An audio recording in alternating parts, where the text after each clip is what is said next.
اللہ کے نام سے شروع جو بڑا مہربان نہایت رحم فرمانے والا ہے۔ سعاد، اس نصیحت والے قرآن کی قسم، بلکہ وہ لوگ جنہوں نے کفر کیا تکبر اور مخالفت میں پڑے ہوئے ہیں۔ ان سے پہلے ہم نے کتنی ہی قوموں کو ہلاک کر دیا تو وہ پکارنے لگے مگر وہ وقت رہائی کا نہ تھا، اور انہوں نے تعجب کیا کہ ان کے پاس انہی میں سے ڈرانے والا آیا ہے، اور کافروں نے کہا یہ تو ایک بڑا جھوٹا جادوگر ہے۔ کیا اس نبی صلی اللہ علیہ وآلہ وسلم نے تمام معبودوں کو ایک ہی معبود بنا دیا؟ بے شک یہ تو بڑی ہی عجیب بات ہے۔ اور ان کے سردار رسول اللہ صلی اللہ علیہ وآلہ وسلم کے پاس سے اٹھ کر چل پڑے، باقی لوگوں سے یہ کہتے ہوئے کہ تم بھی چلو اور اپنے معبودوں کی پوجا پر جمے رہو، یقیناً اس بات میں اس شخص کی ضرور کوئی ذاتی غرض ہے۔ یہ بات تو ہم نے پچھلے دین میں نہیں سنی، بے شک یہ تو ایک بنائی ہوئی بات ہے۔ کیا ہم سب میں سے انہی پر یہ ذکر قرآن نازل کیا گیا ہے؟ بلکہ اصل بات یہ ہے کہ وہ میرے ذکر کے بارے میں ہی شک میں پڑے ہیں، بلکہ انہوں نے ابھی تک میرا عذاب نہیں چکھا۔ کیا ان کے پاس آپ کے رب کی رحمت کے خزانے ہیں جو بہت غالب، بہت عطا فرمانے والا ہے؟ یا ان کے پاس بادشاہت ہے آسمانوں اور زمینوں کی اور جو کچھ ان دونوں کے درمیان ہے؟ اگر ایسا ہے تو ان کو چاہیے کہ سیڑھیاں لگا کر آسمانوں پر چڑھ جائیں۔ ایک چھوٹا سا لشکر ہے لشکروں میں سے جو اس جگہ شکست کھانے والا ہے۔ ان سے پہلے بھی جھٹلایا تھا قوم نوح نے اور عاد نے اور میخوں والے فرعون نے اور قوم سمود نے اور لوط علیہ السلام کی قوم نے اور ایکا والوں شعیب علیہ السلام کی قوم نے بھی جھٹلایا، یہی وہ لشکر ہیں۔ ان سب نے ہی رسولوں کو جھٹلایا، پس میرا عذاب ان پر واقع ہو گیا، اور یہ لوگ صرف ایک سخت چیخ کے عذاب کا انتظار کر رہے ہیں جس میں کوئی وقفہ نہ ہوگا۔ اور وہ کہتے ہیں کہ اے ہمارے رب، ہمیں ہمارا حصہ حساب کے دن سے پہلے ہی جلدی دے دے۔ آپ ان کی باتوں پر صبر کیجئے اور ہمارے بندے داؤد علیہ السلام کو یاد کیجئے جو بڑی قوت والے تھے، بے شک وہ ہماری طرف بہت رجوع کرنے والے تھے۔ بے شک ہم نے پہاڑوں کو ان کے لیے مسخر کر دیا تھا، وہ صبح و شام ان کے ساتھ مل کر تسبیح کرتے تھے، اور پرندوں کو بھی جو جمع ہو جاتے تھے وہ سب ان کی تسبیح کی وجہ سے مشغول ذکر رہتے۔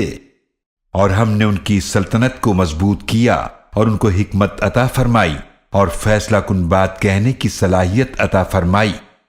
اور کیا آپ کے پاس جھگڑنے والوں کی خبر پہنچی جب وہ دیوار کود کر داؤد علیہ السلام کی عبادت گاہ میں داخل ہو گئے؟ جب وہ داؤد علیہ السلام کے پاس آئے تو وہ داؤد علیہ السلام ان سے گھبرا گئے۔ انہوں نے کہا گھبرائیے نہیں، ہم دونوں ایک مقدمے کے فریق ہیں کہ ہم میں سے ایک نے دوسرے پر زیادتی کی ہے، تو آپ ہمارے درمیان حق کے ساتھ فیصلہ کر دیجئے اور ناانصافی نہ کیجئے اور ہم کو سیدھا راستہ دکھا دیجئے۔ بے شک یہ میرا بھائی ہے، اس کی 99 دمبیاں ہیں اور میرے پاس ایک ہی دمبی ہے، تو یہ کہتا ہے یہ بھی میرے حوالے کر دو، اور گفتگو میں مجھ پر سختی کرتا ہے۔ انہوں نے فرمایا یقیناً اس نے تم پر ظلم کیا، تمہاری دمبی اپنی دمبیوں میں ملانے کا سوال کر کے، اور بے شک اکثر شریک ضرور ایک دوسرے پر زیادتی کیا کرتے ہیں سوائے ان لوگوں کے جو ایمان لائے اور انہوں نے نیک اعمال کیے، اور ایسے لوگ بہت ہی کم ہیں۔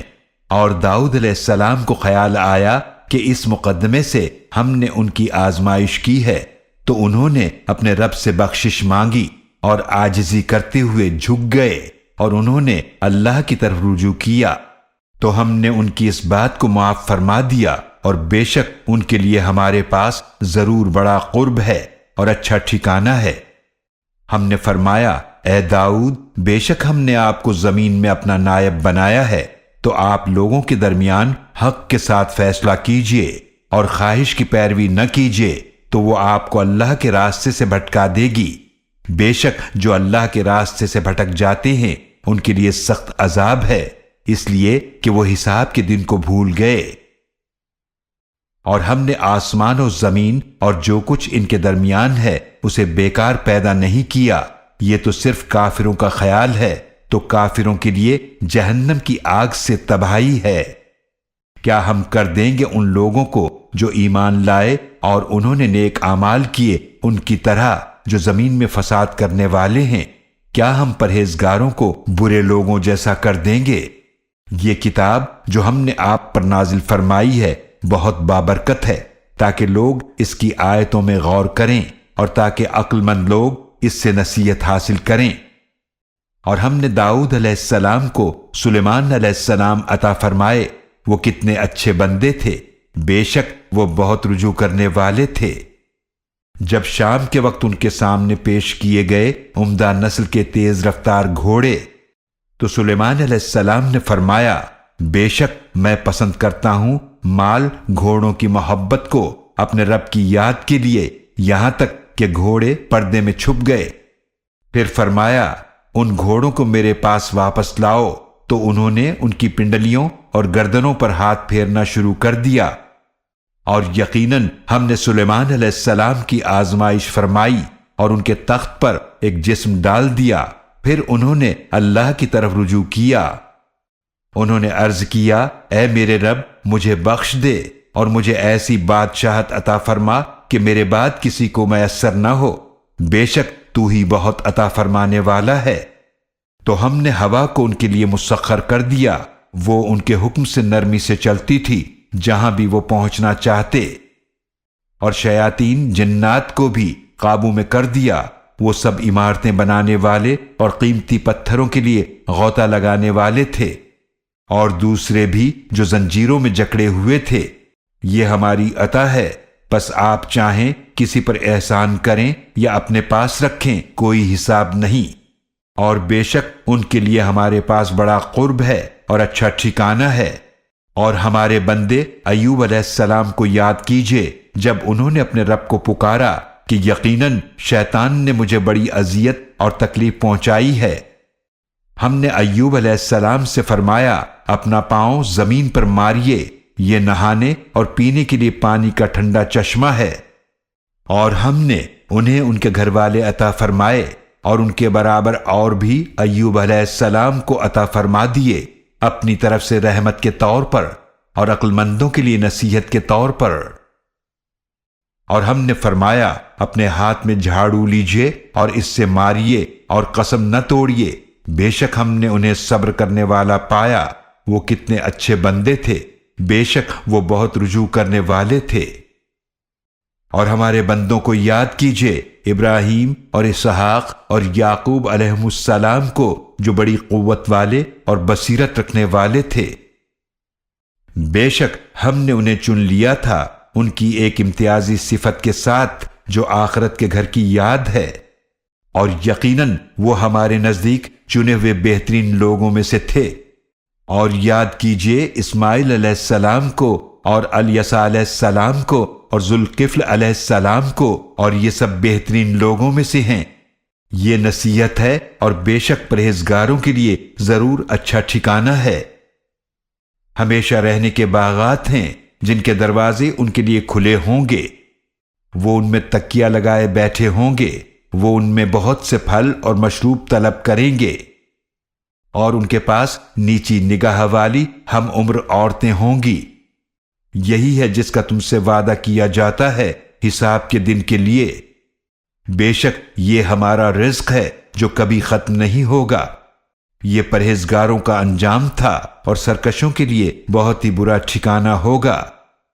جہنم جس میں وہ جھلسیں گے تو وہ بہت بری جگہ ہے، یہ ہے کھولتا ہوا گرم پانی اور پیپ، تو اب وہ اس کے مزے چکھیں۔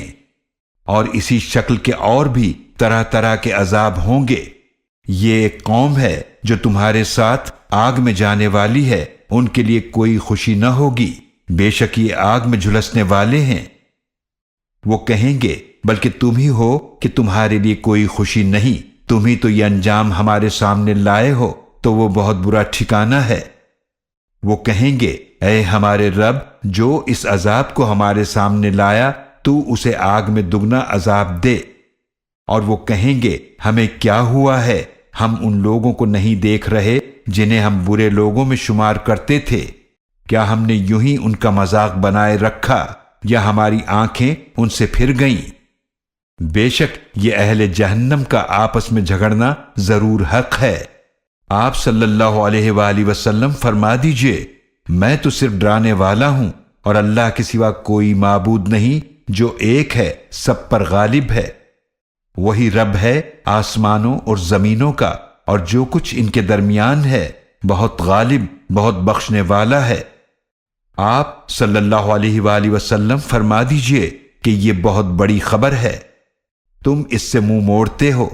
ان سے فرما دیجئے مجھے تو عالم بالا کے فرشتوں کے متعلق کچھ علم نہ تھا جب وہ بحث کر رہے تھے، میری طرف تو یہی وحی کی جاتی ہے کہ میں صرف واضح طور پر ڈرانے والا رسول ہوں۔ یاد کیجئے جب آپ کے رب نے فرشتوں سے فرمایا کہ بے شک میں مٹی سے ایک بشر بنانے والا ہوں، پھر جب میں اسے پوری طرح بنا دوں اور اس میں اپنی روح میں سے پھونک دوں تو تم سب اس کے سامنے سجدے میں گر پڑنا۔ پھر سب کے سب فرشتوں نے اکٹھے سجدہ کیا سوائے ابلیس کے، اس نے تکبر کیا اور کافروں میں سے ہو گیا۔ اللہ نے فرمایا، اے ابلیس، کس چیز نے تجھے منع کیا کہ تو آدم کو سجدہ کرے جسے میں نے اپنے دونوں ہاتھوں سے بنایا؟ کیا تو نے تکبر کیا یا تو اونچے درجے والوں میں سے ہے؟ ابلیس نے کہا، میں اس سے بہتر ہوں، تو نے مجھے آگ سے پیدا کیا اور تو نے اس کو مٹی سے پیدا کیا۔ اللہ نے فرمایا، پس تو یہاں سے نکل جا، بے شک تو مردود ہے، اور بے شک تجھ پر میری لعنت رہے گی بدلے کے دن تک۔ ابلیس نے کہا، اے میرے رب، پھر تو مجھے مہلت دے اس دن تک کے لیے کہ جب وہ اٹھائے جائیں گے۔ اللہ نے فرمایا، تو بے شک تو مہلت دیے جانے والوں میں سے ہے، اس دن تک جس کا وقت مقرر ہے۔ ابلیس نے کہا، پس تیری عزت کی قسم میں ان سب لوگوں کو ضرور گمراہ کروں گا سوائے ان کے جو تیرے چنے ہوئے بندے ہیں۔ اللہ نے فرمایا، حق بات یہ ہے اور میں حق ہی کہتا ہوں، میں ضرور جہنم کو بھر دوں گا تجھ سے اور ان سب سے جو تیری پیروی کریں گے۔ آپ صلی اللہ علیہ وآلہ وسلم فرما دیجئے، میں تم سے اس تبلیغ پر کوئی اجر نہیں مانگتا اور نہ میں تکلف کرنے والوں میں سے ہوں۔ یہ قرآن تو تمام جہان والوں کے لیے نصیحت ہے، اور کچھ مدت بعد تمہیں اس کا حال معلوم ہو جائے گا۔